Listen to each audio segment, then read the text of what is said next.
Hello guys, welcome back to Flashback Flicks. Get ready for a quick dive into today's movie recap. Don't forget to like and subscribe. Hop back into the whimsical world of Peter Rabbit 2. Join Peter as he leaves the garden for the city. With new friends and wild adventures, he learns the true meaning of family. Don't miss this fun-filled journey. The story kicks off in the charming countryside, where the marriage of Thomas and Bee is taking place. Surrounded by their friends and family, both human and animal, the event is filled with joy and celebration. However, Peter Rabbit tells Benjamin that he is totally fine with Thomas marrying Bee, until the priest mentions Thomas becoming like a father to them. In a surprising turn of events, Peter appears to go berserk and attacks Thomas, leading the other animals to attack the humans until Peter makes Thomas float away on balloons. This is, of course, in Peter's head, and he still accepts this new part of his life. After their honeymoon, Thomas helps Bee as she works on her children's storybooks based on Peter and his friends. Nevertheless, when one book is a hit, Peter is a bit dismayed to know that the books have portrayed him as naughty. Outside, he talks to a mouse friend who discusses his life as a married mouse with kids, and Peter doesn't want to think about Thomas and Bee starting their own family without him. Shortly after, Bee receives a letter from a slick and ambitious publisher named Nigel Basil Jones, who expresses interest in expanding her work and marketing it on a much larger scale. Later that day, everyone heads home to the garden where it all began. Now, Thomas shares the garden with the animals, except for the tomatoes. Peter notices Brock picking the tomatoes and rushes to stop him. However, Thomas sees this and mistakenly thinks that Peter is the one picking the tomatoes. Consequently, Peter believes Thomas still sees him as a troublemaker, a perception that leaves him feeling misunderstood and isolated. In the evening, Thomas and Bee take Peter and the gang to meet the publisher, Nigel Basil Jones. Initially, the other rabbits, except for a suspicious cottontail, seem to take a liking to Nigel, until he reveals his marketing plan directed at them. Nigel suggests that they should emphasize each rabbit's individuality, Benjamin as the wise one, Cottontail as the firecracker, Flopsy and Mopsy as the dynamic duo, and Peter as the bad seed, since, according to Nigel, every story needs a villain. In fact, they even see a billboard for a potential Peter Rabbit movie, which makes him look outright villainous. Ultimately, everyone seems to like the billboard, except for Peter. Feeling dismayed, Peter walks away from the group and goes into town, where he meets an older rabbit named Barnabas. After getting into some more mischief, Barnabas recognizes Peter as the son of his old friend when they would swipe food from the McGregor farm. If you're enjoying this recap, don't forget to hit the like button and subscribe. Share your feedback in the comments to help us improve our content. Let's get back to the video. He is impressed with Peter's movements and skills, but they are unfortunately caught by animal catchers and taken to a pet pound. Meanwhile, Bee starts to sign over the rights to her books to Nigel. Despite her request that the books not be turned into a gaudy hip cash grab property, it becomes apparent that this is Nigel's plan anyway, as he is known for turning simple concepts into something cool for a more commercial audience. In the meantime, Peter and Barnabas are taken in by a little girl named Amelia. After an afternoon spent being washed and roughly played with, the family steps out of the house, leaving Peter and Barnabas in a cage.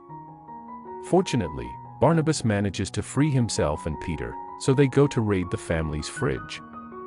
After gathering the food, Barnabas gets help from his crew, the mouse Samuel Whiskers, creepy cat Tom Kitten, and his sister Mittens. However, as they try to sneak the food out, Amelia's mother comes home with the intention of getting rid of the rabbits before her kids come home. In the chaos, the animals manage to run from her as she chases them into town, and they get away with their food into their hideout. Later, Barnabas takes Peter through the town as he talks about how his father used to steal for Peter and his sisters to keep their bellies full. Consequently, Barnabas convinces Peter that being labeled as bad is not something to be ashamed of, and Peter starts to enjoy the thrill of this new lifestyle. Meanwhile, Thomas and Bee then find Peter and bring him home while Barnabas returns to his hideout. The next morning, Thomas and Bee take the rabbits outside to play by a field. In a humorous incident, Thomas tries rolling down the hill like the other rabbits, only to roll too fast and hurt himself.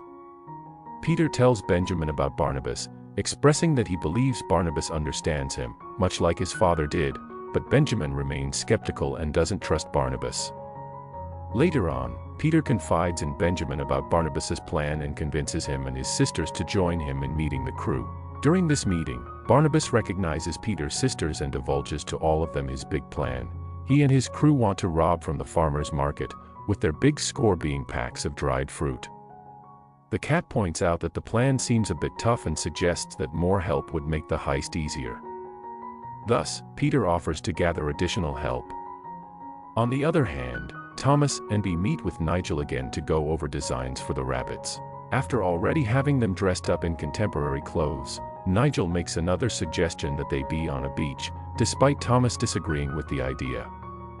As a result, he starts to realize that Nigel's ideas are not in the best interests of BEA's work. In a bold move, he later confronts Nigel himself in a boxing gym to express how he feels, with Nigel interpreting it as him speaking for Bea. Ultimately, she finds out and is unhappy with Thomas. Meanwhile, the rabbits gather help from their animal friends, Mrs. Tiggywinkle, Jeremy Fisher, Pikeling Bland, Felix Deer, and Tommy Brock, to pull off their heist. Finally, the gang arrives at the farmer's market to carry out their plan. Benjamin asks Peter if he still wants to proceed with the plan, and Peter assures him that everything will go smoothly. After receiving the signal from Mittens, Barnabas goes over the plan once more, and they set off for the heist. As the heist unfolds, the animals create distractions, even getting a girl named Sarah, whose family creates the dried fruit, distracted when the boy she has a crush on is knocked over. The rabbits prepare the bins of dried fruit, but in the chaos, a cheese wheel rolls by and knocks over Thomas and the fruits that he was going to sell. Eventually, after getting the dried fruits into their getaway truck, all the animals, including Benjamin and the sisters, are captured by the pet pound people. To Peter's dismay, it turns out Barnabas was always using him and his friends to keep the dried fruit for themselves. In a shocking revelation, he even intentionally bumped into Peter in town after reading about him in his book, having spent a lot of time feeling angry that nobody wanted him because he was too old. As a result, everyone is left to blame Peter for getting them into this mess, while he himself feels utterly terrible. Consequently, Peter leaves Barnabas and goes to find Thomas, enlisting his help in recovering his friends. After hitting a snag with their truck, they go to Bea for help while she is in a meeting with Nigel and others from the publishing company. They want to put Peter and his friends in a ludicrous space adventure, which pushes Bea to realize that this is nothing like what she had in mind, and she pulls her stories from Nigel's company. After talking it out with Thomas, she agrees to help him and Peter recover all their friends. They go on over-the-top missions to find them, like swiping Benjamin off a boat, rescuing Jeremy Fisher from a school classroom, and skydiving to get the sisters. Finally, Peter, Benjamin, and the sisters make one last stop at Barnabas's hideout. They take the dried fruit away from them, only for the crew to appear and capture Peter's family. In a twist, they then turn the tables on them by having prepared for this, with the rabbits tying Barnabas and his crew to ropes so that they get pulled away when the nearby tailor shop owner leaves in his truck. As a result, they are all then captured by the pet pound people, putting Barnabas back where he once escaped from. In the end, the rabbits return all the dried fruit to Sarah and her family, demonstrating the true spirit of teamwork and redemption. As they drive home, the atmosphere is filled with joy and camaraderie, with Peter reflecting on his journey. He realizes that being a part of a family means embracing love and understanding rather than running from it. Eventually, Bea and Thomas have a child, and the rabbits embrace her as if she were their real sister, knowing that their family bond has only grown stronger.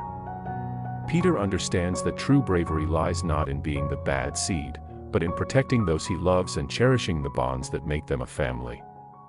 Thanks for watching. If you enjoyed this recap, give us a thumbs up, subscribe to Flashback Flicks, and tap the notification bell for all the latest updates. Keep the movie magic alive.